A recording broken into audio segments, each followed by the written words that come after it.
Hi guys, I'm Jay, certified personal trainer and fitness nutrition specialist.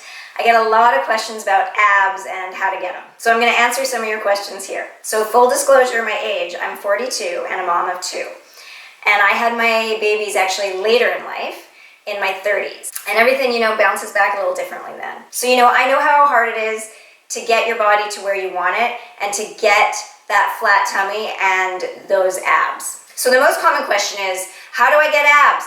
And well, you've already got them. If you don't see them, you just need to reduce the layer of fat that's covering them and, get them stronger to make them pop. Genetics does play a role in how your abs look.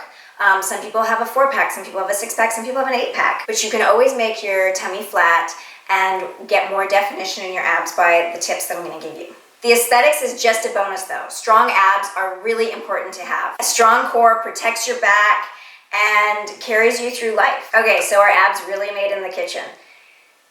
Yes, for the average person, I would say they are. Your training intensity and your age also plays a role. So if you're an athlete and you're training super intensely, consistently, intensely, all the time, it doesn't matter as much what you eat as it relates to making your abs show. So the more intensely you're working out definitely plays a role. And notice I said intensely, not the longer you're working out. So if you're working out super intensely and consistently, then diet doesn't play as big a role in seeing those abs. But we're talking athlete level here, not the average person and not even the average fit person. Which brings me to my next question. Do I have to do hours and hours of cardio to get abs? Not if you work smart. And by smarter, I mean harder and more intensely and with good, super effective program. So working smarter and harder, not longer. So we're talking sweaty, heart-pumping, wind-sucking intensity. And HIIT is perfect for this. The shorter, more intense HIIT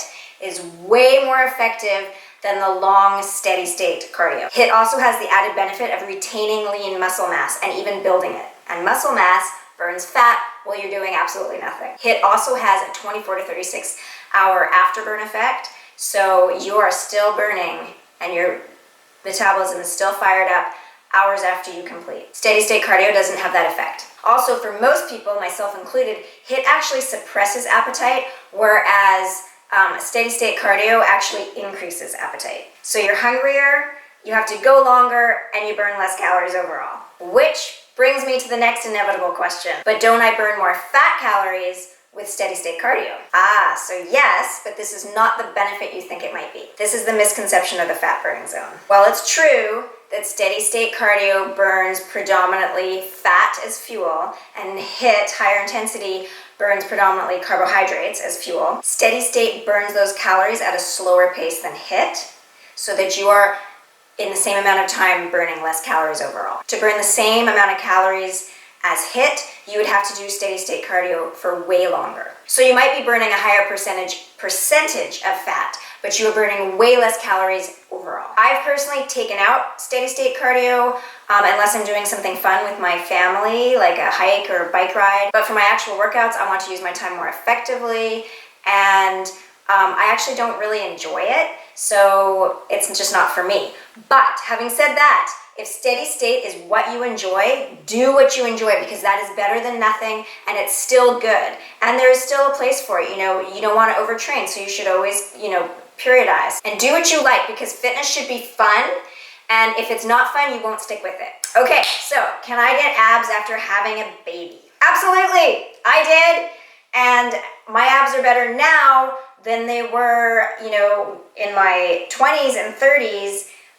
Before children. Okay, so for those of you who have had babies or who have lost a lot of weight, awesome job, congratulations. The question that I get a lot is, what can I do about the loose skin? Unfortunately, there's not a lot you can do about the loose skin.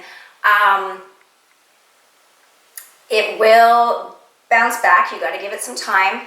I did notice changes even up to a year just on its own. The biggest changes I noticed though were once I introduced weight training and HIIT more and did it consistently. The reality is your body did something amazing, or you did something amazing and lost a bunch of weight. And when you're older, especially when you had kids older, it doesn't bounce back the same. I mean, look, when you lean forward, you can see I'm not fat, but this is loose. That's just loose skin, and there's, sitting up straight is okay, okay? But if I lean forward, I'm gonna show you here, you can see it. So you just have to, love your body. Doing weight training and HIIT absolutely helps. I had my first baby at 33 and my second at 35. So, my skin was a little different than if I had done it in my 20s. But I have my 2 babies, so it's all good. What is the best abdominal exercise for a six-pack? Okay, this is a tough one. I really like planks for that because you are working all of your muscles. You're working your glutes, you're working your quads, you're working your core, your abs, your upper body, everything's working. And so with more muscles being engaged and recruited, you are actually also burning more fat, especially if with planks you do moving planks, so like mountain climbers or plank jacks or rotating plank angels, because now you've also got cardio happening too.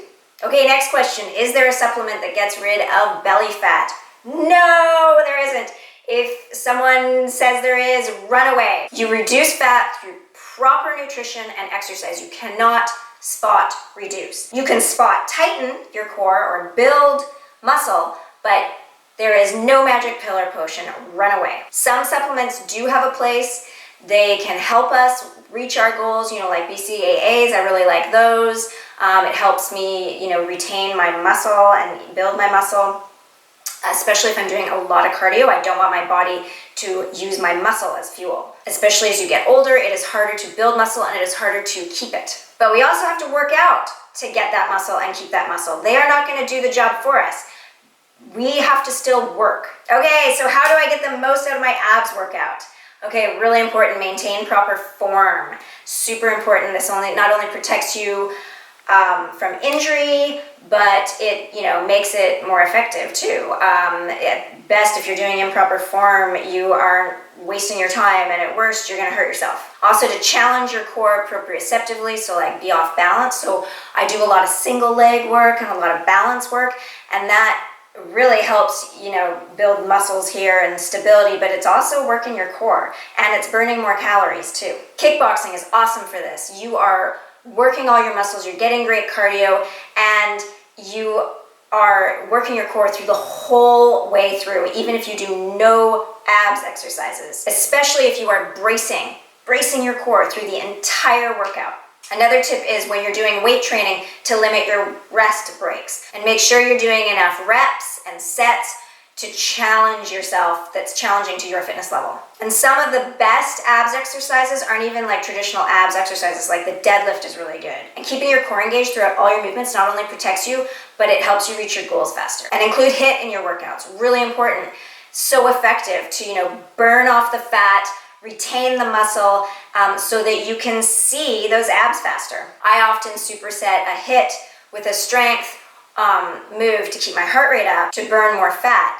And my HIIT and strength series is perfectly designed for this. Okay, so there you have it. If you have any questions, send them to me or comment below. I'll put some links to abs workouts as well as to the HIIT and strength series and some other great series that I have running as well, and also some awesome boot camps. You can get that midsection tight and strong and get to see those abs pop. So I'll see you at the next workout.